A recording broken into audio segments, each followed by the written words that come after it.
Well, we'll talk about it at the next break. Okay.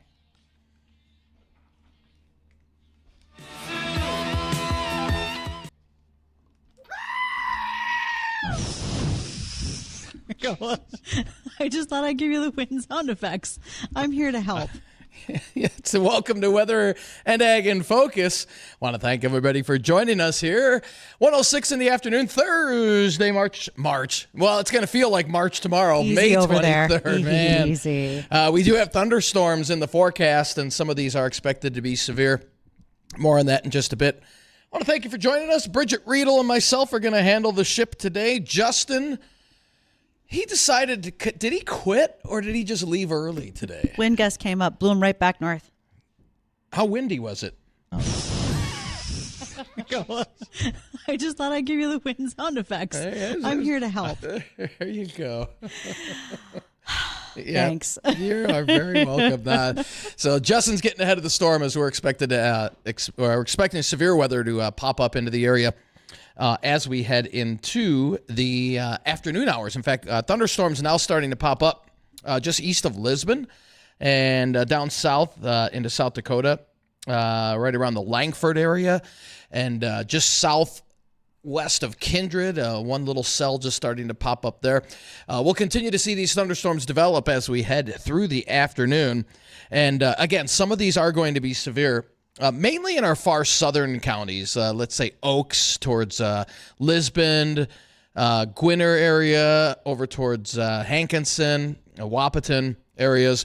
Those areas stand the best chance of severe weather as we head into the afternoon. Can't even rule out an isolated tornado or two. There's a warm front that's going to be laying right down there, so it's not going to quite make it to the FM area. But what do you think the probability of that is? Of a tornado? Yeah.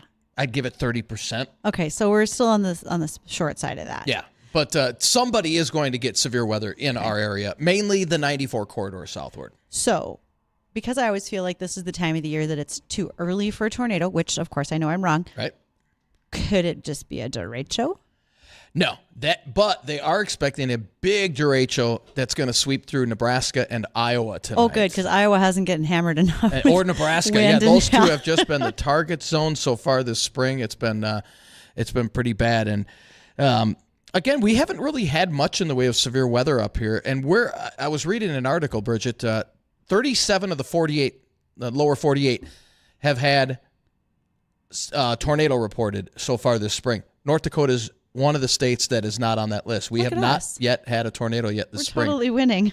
Which is fine. That's let's keep it that way. But I really do think that there's a decent chance of severe weather as we head throughout the afternoon. So if you have any afternoon or evening plans, especially evening, please kind of keep up to date on the weather. We'll definitely keep you up to date as soon as those warnings start to fly.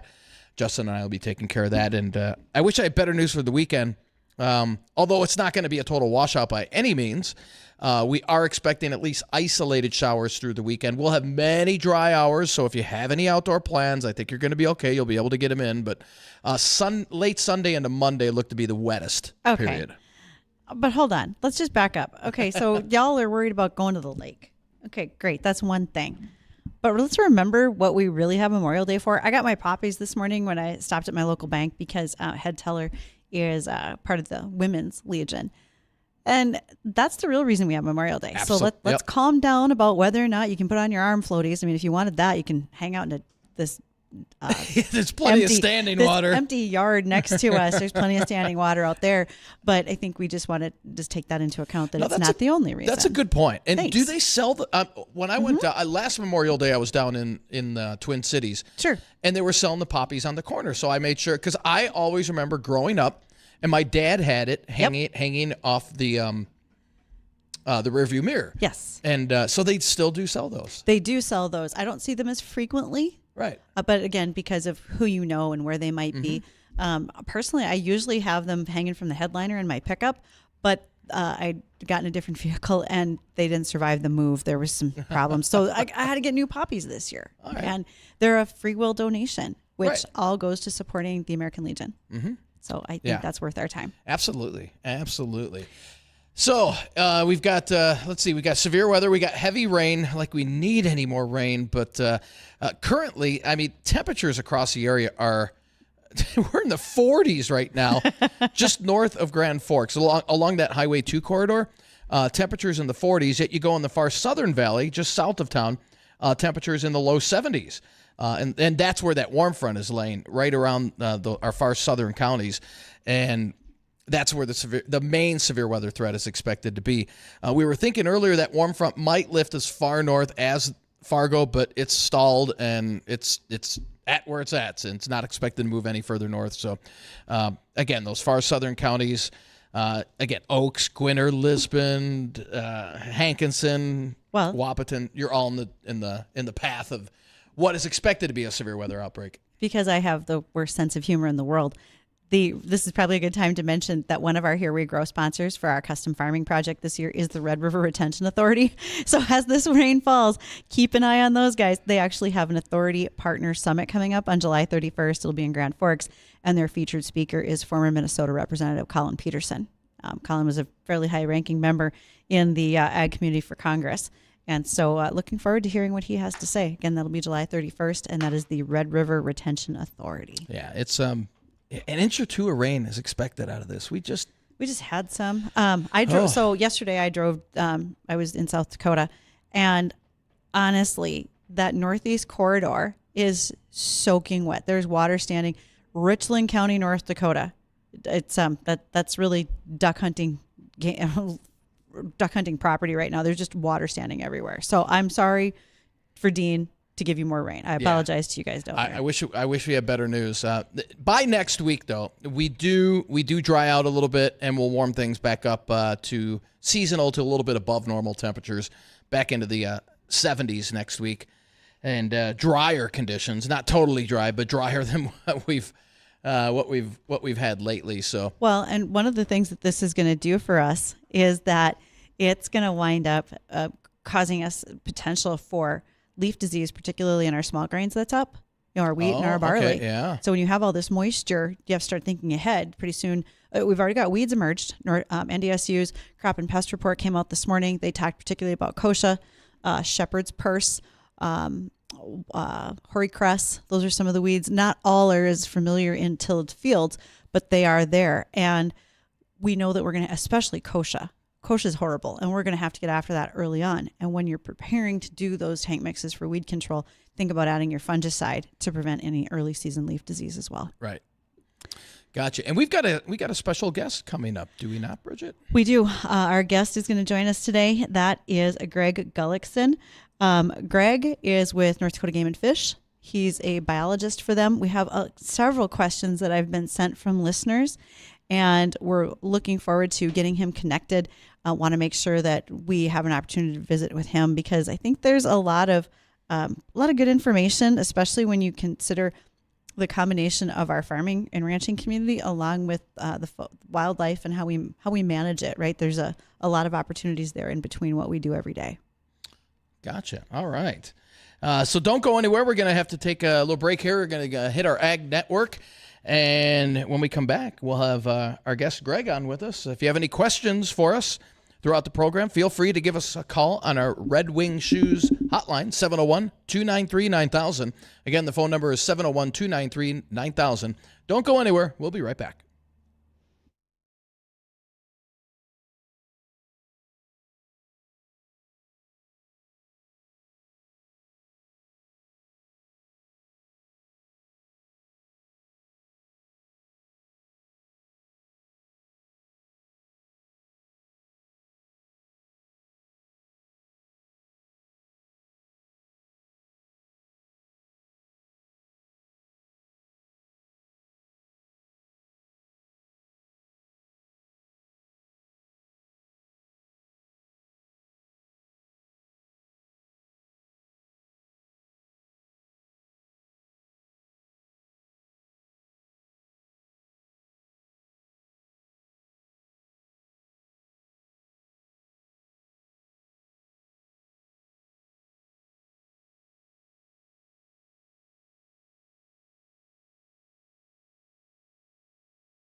Welcome back to Weather and Ag in Focus. Thank you for joining us. We so appreciate you taking the time out, especially when we know that there is a potential for severe weather to be coming up soon.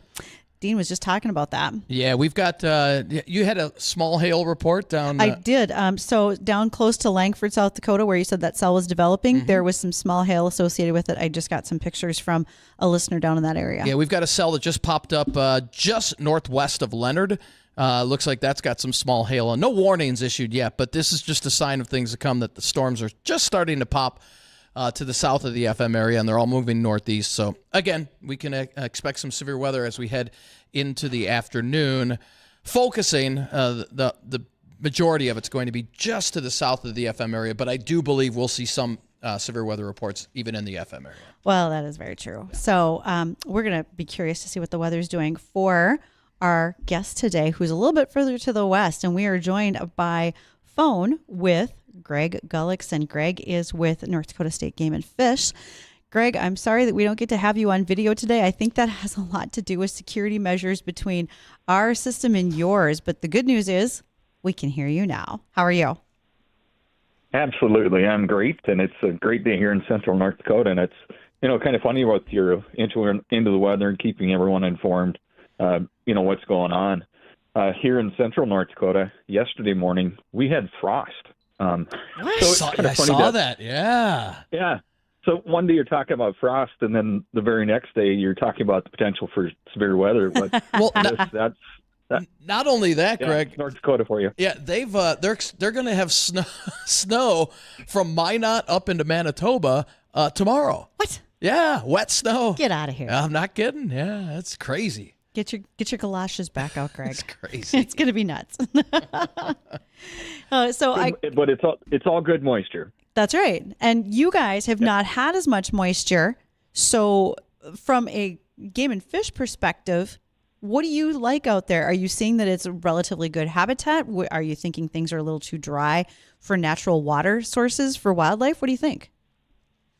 As far as natural water sources, yeah. I mean, we can always use it. It's good to have the moisture, but, the moisture that we've had, especially like for the grasslands, which is typically where a lot of our deer fawn, our pheasants raise their young.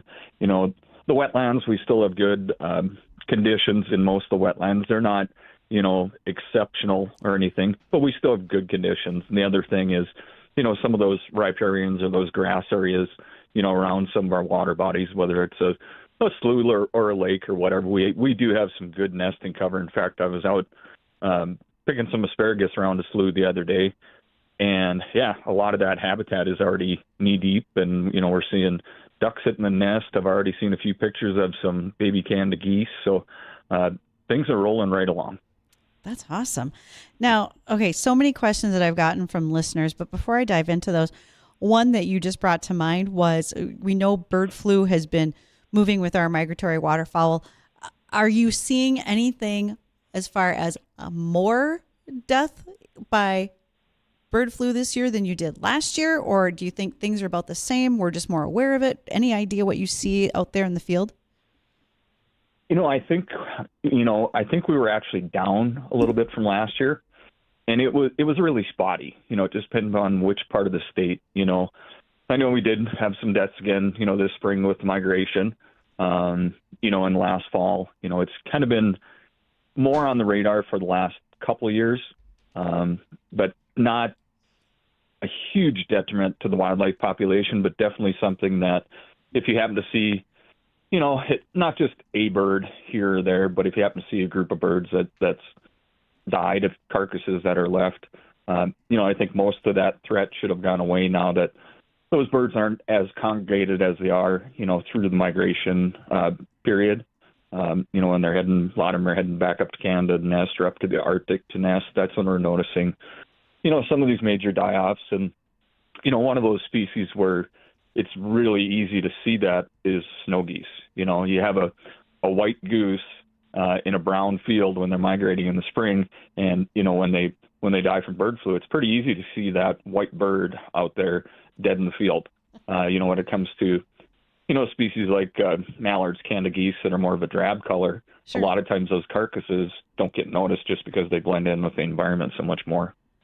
I would say that's a pretty good point. And as I hear crop consultants out in the field and talking about what they see, I feel like, it's almost become commonplace. You're like, oh yeah, I saw some dead waterfowl, which is unfortunate, but just a part of nature. It's not a Disney movie out there.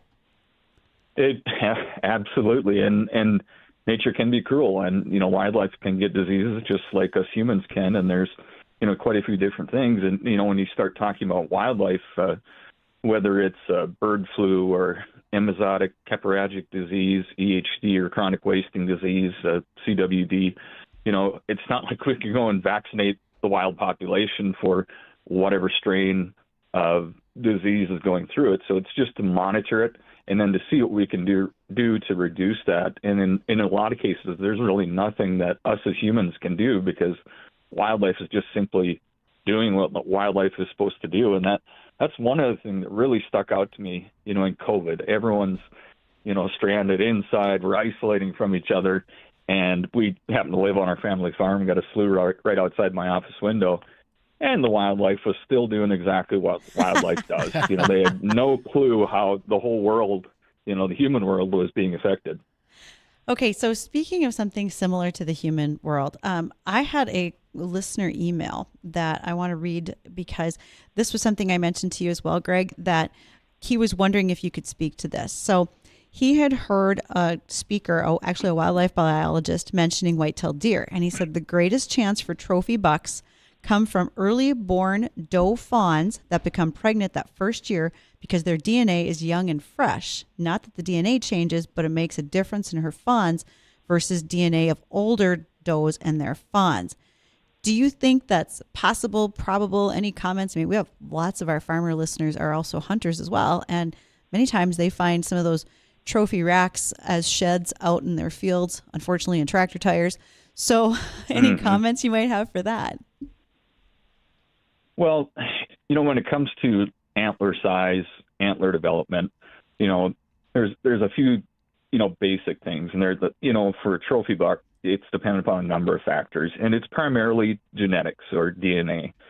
And then available resources, that would be nutrition. And, one of the things, having that young doe fawn or a yearling even to produce a bigger antlered deer, I don't know if I would completely agree with that. And there's really not a whole lot in the wild deer herd world that's done on genetics and antler size. So there's quite a few things that go into play with that.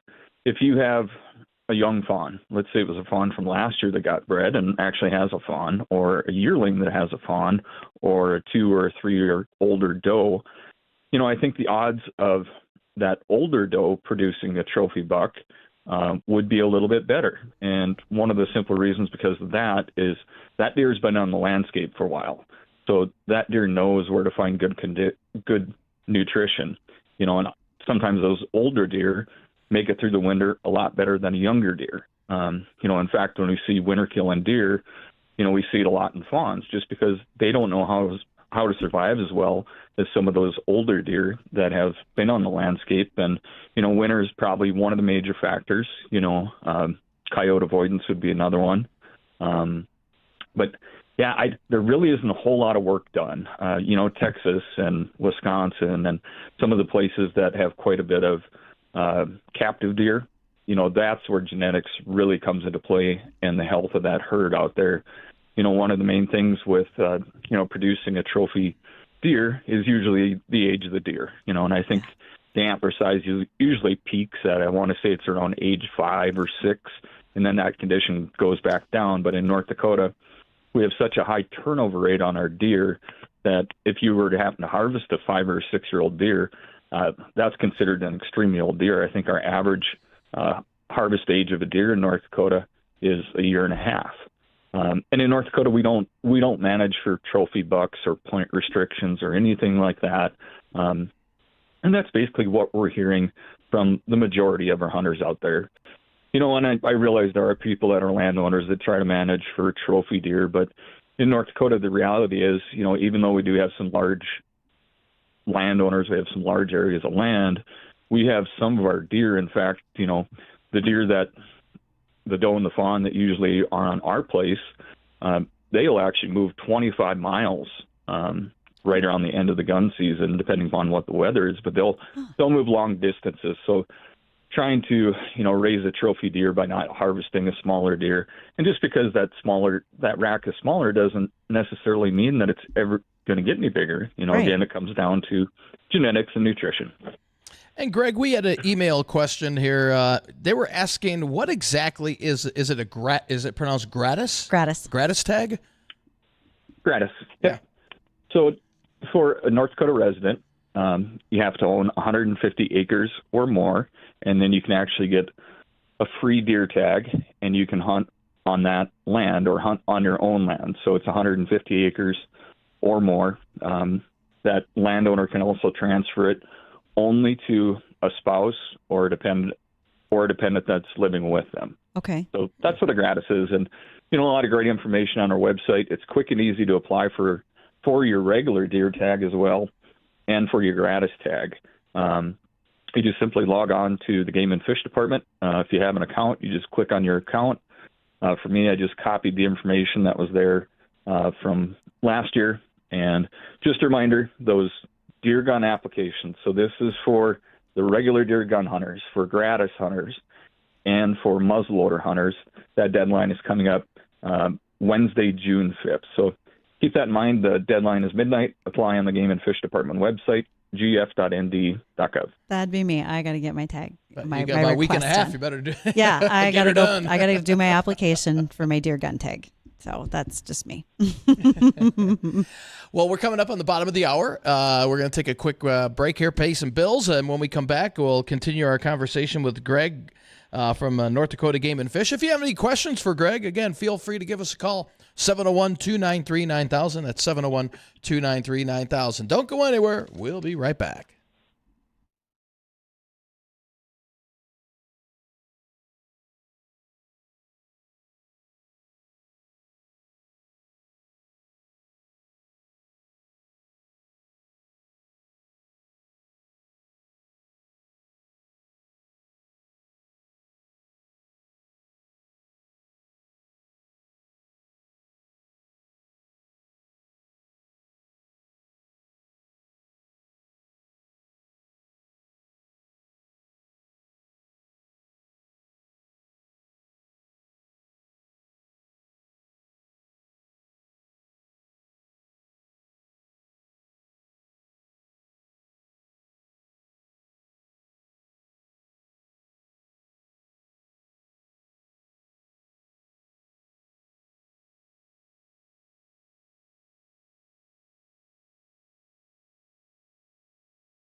Welcome back to Weather and Ag in Focus. It's 1:34 in the afternoon.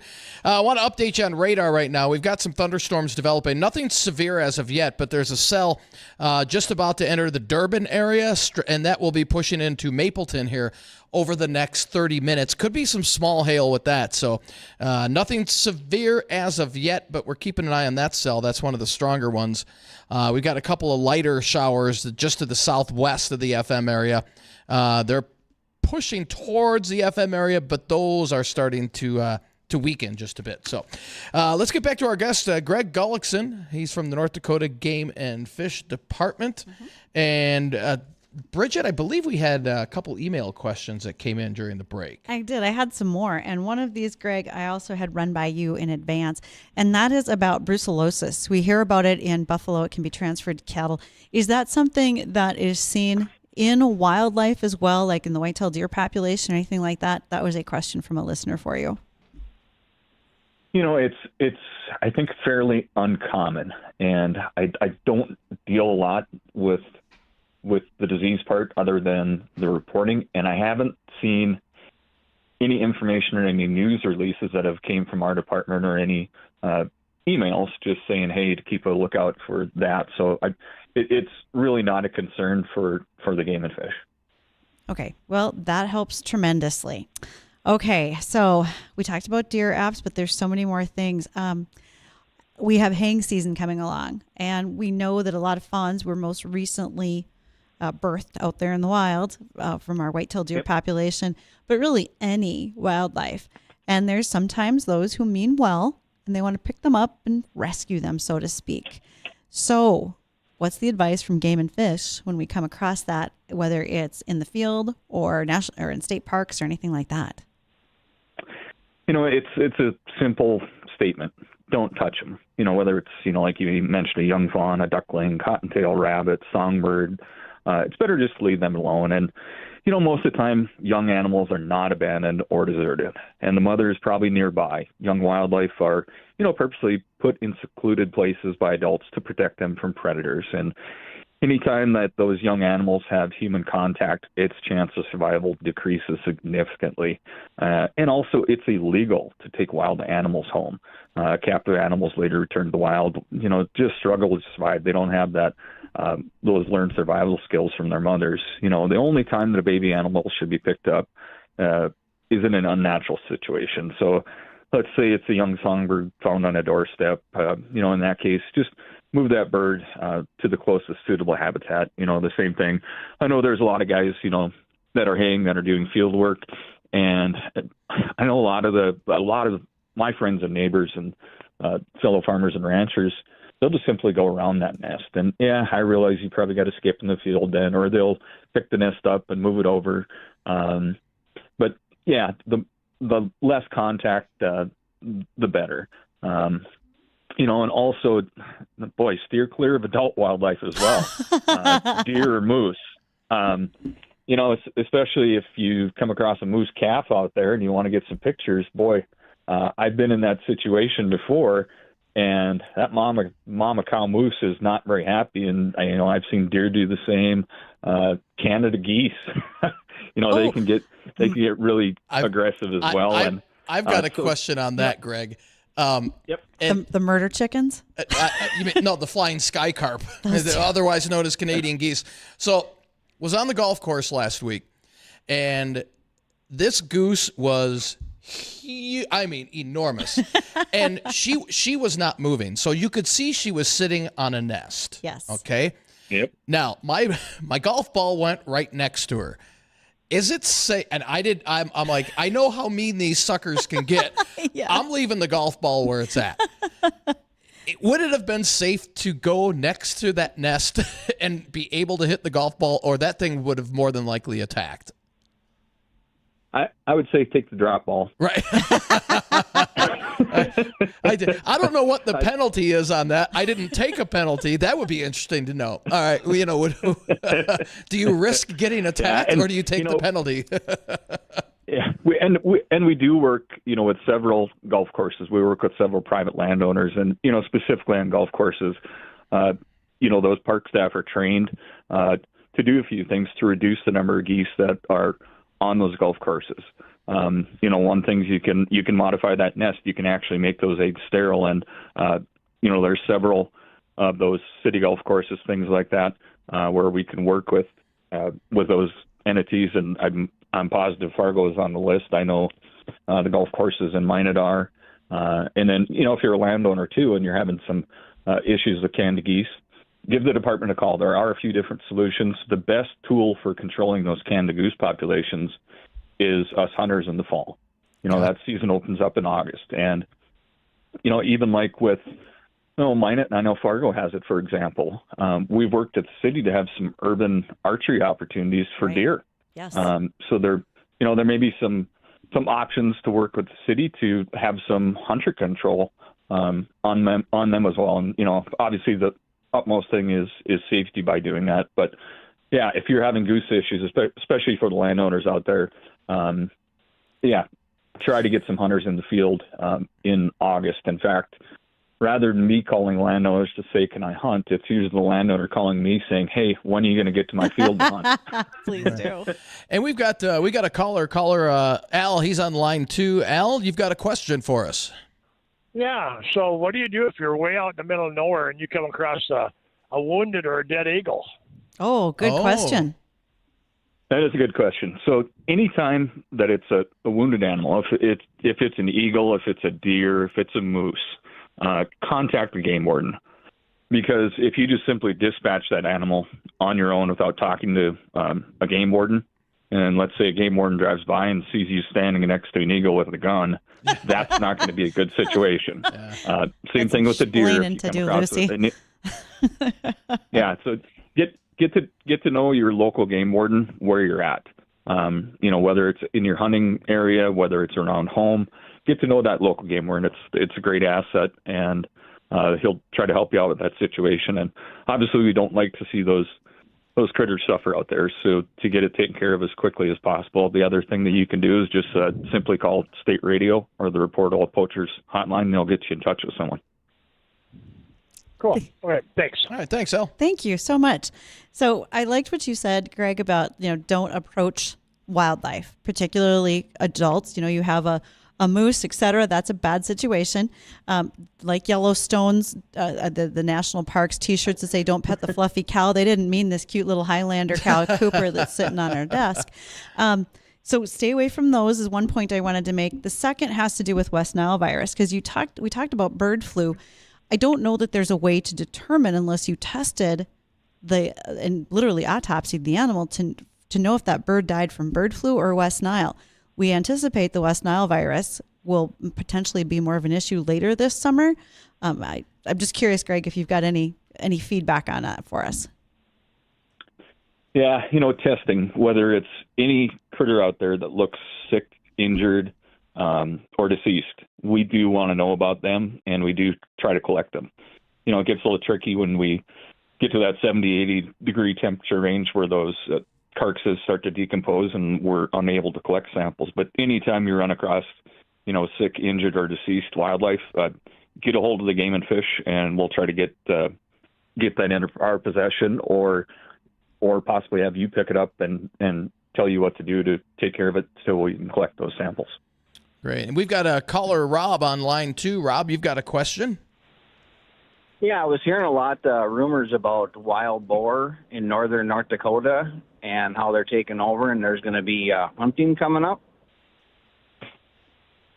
So as far as wild boar taking over, we have had a few instances, but they've just been isolated. And I know, Turtle Mountains, Pembina Gorge. I'm more familiar with the Turtle Mountains than the Pembina Gorge, but I know we have had some sightings, but it's not like they're running rampant or taking over. Now, when it comes to hunting, right now it's illegal. And that's for a good reason. We had a call this winter about some wild boars, and it was a group of, I think, 15, and it was just north of Minot. Well, it turns out when the game warden got there, here was Farmer Joe rounding his pigs back up and putting them back in the pen. So if that could have been a bad situation if we just allow people to to hunt these boars too, because are they wild? And livestock gets out. That's just a fact of life. So that could have been a bad situation. So what we do is we work with USDA Wildlife Services. And for myself, or if I'm driving around and I see a group of wild hogs and I can verify that it's a wild hog, I'm probably not going to shoot 15 of them. So I'm not taking care of the problem. So when we work with USDA Wildlife Services, they work as a team, and they'll call a team in. And if there's 15 critters, when they leave, there's 0 critters. So that's a lot of it. Is we want to make sure if there is starting to be a group of them, that we completely eliminate them. So that, and then differentiating between domestic and actually wild hogs, pigs, boars, whatever you want to call them. Rob? So that's a skinny on that right now, but it's not. They're not running rampant. There has been a few isolated situations, but yeah, we're still okay. I've heard the rumor. I figured Rob was excited. Like if you hear about it in Texas, he was renting a helicopter, getting a gun, looking for a tag. So not yet, Rob. Hold on. Our boy just did that. It's a pretty cool process for those guys, but they have a whole different reason why they're doing it down there. Absolutely. Yep. All right. Well, thank you. Thanks, Rob. Greg, this has been great for you to answer so many of our questions for us. We truly appreciate it. If folks want to reach out to you, to North Dakota Game and Fish, what are the best points of contact in order to make that happen? There's a lot of different ways. Knowing your local game warden is probably one of the top ones. We also have private land biologists, if you're a landowner, to work with the Game and Fish on different programs. A lot of people are familiar with the plots program, but we also have food plot seed and trees, and work with you on some wetland stuff. Our fisheries biologist, all of our regional offices, wherever you're fishing, or stop into a game and fish office, whether it's Jamestown, Harvey, our main office in Bismarck. You can look at all of our contacts. You can shoot us an email. We do have a general information number. Most of your questions, I'm going to give ourselves a pat on the back, but we do have a pretty good website where you can find out a lot of different information, and, getting into the fishing and the boating recreation and water safety season. A lot of that information is on the website too. Again, to get your licenses, to register a boat. Another reminder that deer deadline is looming Wednesday, June 5th. Just a lot of different ways to contact the Game and Fish Department. And pick up the phone too. We communicate in a wide variety of ways, but getting to know your local Game and Fish is probably the most important thing. And then we do have outreach biologists like myself. I'm stationed on a Minot, and in Minot, we're dealing with a pretty significant population and a lot of questions. So it's just the game warden and myself in Minot. So getting to know your local outreach biologist, your local game warden, like I said, for private landowners, getting to know your local private land biologist, and, just simply stopping into a Game and Fish office. So for those who are fortunate to be watching the live stream, whether it's on YouTube, Facebook, or Acres TV, you saw the scroll of North Dakota Game and Fish's website that Greg was talking about. So you have the opportunity to go ahead and see that. And I think this is a good time to mention that tomorrow, Friday, May 24th, on Bonnie and Friends, one of our morning shows, there is the Steve Carney Veteran Fishing Giveaway. So if you haven't nominated somebody, today is your last chance to do that before they give away a free day of fishing for a veteran and a guest with Steve Carney, plus a fishing rod and reel package. So Greg Gullickson, thank you for taking the time. I've already made notes of more things for us to talk about the next time we have you join us. So thank you. All right. Enjoy your Memorial Day weekend and stay safe. Wear those life jackets. That's a great point. Thank you. Thanks, Greg. All right. We are going to catch up with a little news break. And we're coming back. We got to touch on the weather, and we probably have some ag headlines to get to, but with the weather, most importantly today, because it's looking like it's kicking up a gear. Talk to you in a minute. Stay tuned.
welcome back to Weather Nag and Focus. 1:52 in the afternoon, and we've got thunderstorms that are starting to pop on radar right now. In fact, one of those about ready to cross 94 here, just crossing 94 now between West Fargo and Mapleton. Could have some small hail with that. Other than that, non-severe storms that are starting to pop up across the area. And we'll see more of these develop as we head into the afternoon. Other than that, there's some stronger storms into areas of South Dakota, now pressing over the border into areas just southwest of Hankinson. Those will be approaching Hankinson and Wahpeton areas here within the next hour. So just be on the kind of the heads up there. We will see more and more of these storms develop as we head throughout the afternoon. And again, some of these are likely to turn severe, especially along and south of the 94 corridor. Not much expected north. So severe threat is generally along and south of 94. In fact, areas to the north, Northern Valley right now seeing along and north of Highway 2, light rain and temperatures in the 40s. Now, I do want to give a reminder to those of you who have our WDAY rain gaugers, and those were produced for us by Productive Alternatives out of Fergus Falls, Minnesota. Thank you to them for doing that hard work. And now that you have one of our gauges, please send us your weather information as you get rainfall. Steve over in Glendon does an outstanding job. He does. Yeah, thanks, Steve, for sending those reports in. Much appreciated. He's heading out to fish this weekend, so he may not be able to report till he gets back, which is fine. But gotta enjoy the fishing. Absolutely. And us and the National Weather Service use that information because we like to make sure it's as localized as possible. So please respond to us. You can call us on the Red Wing Shoe line, 701-293-9000, or you can email us agorweather@flagfamily.com, and we will use those reports. Thank you for doing so. All right. Let's hit a couple of ag topics there, Bridgette. Let's hit one on that we didn't cover yesterday. No, I want to play Wordle. Okay. Fine. So what's this about lab-grown meat being banned in Florida? Florida decided to take a stance, which I find awesome that they did it in the month of May, which is Beef Month. And so this was signed by Ron DeSantis, governor of Florida. It is State Bill 1084, and it prohibits the sale of lab-grown meat within that state. They decided that they are taking action to stop the World Economic Forum's goal, which is believed to force the world to eat lab-grown meat and insects. They think that insects are an overlooked source of protein. Now, I will say there are certain parts of the world that is their protein source. It can be seen as a delicacy. We don't have that problem. We have the cheapest, safest, most abundant food supply in the world. And for those who want to say, well, I don't know if our food's safe, I've got some words for you. The reality is we are tremendously safe in what we have. What Florida did was said, we're not going to allow lab-grown meat. A couple things that are different. We understand beef comes from a beef animal, lamb comes from a lamb, chicken, poultry, hogs, etc. But what you have with lab-grown meat is a sample of the DNA of that animal is literally taken and extracted, and then the meat is grown from that DNA in a lab in a test tube. Now, here's a little dilemma for you. Dean, you're the owner of that commercial herd. You have certified Angus beef. That's a breed. You've spent all the money in the genetics and the raising of the animal, the input cost. Somebody swipes a blood sample and then goes off to raise your beef in a lab. Yeah. Is that like royalties? Who owns that? You would think so. So that's actually some of the discussions that have to take place right now.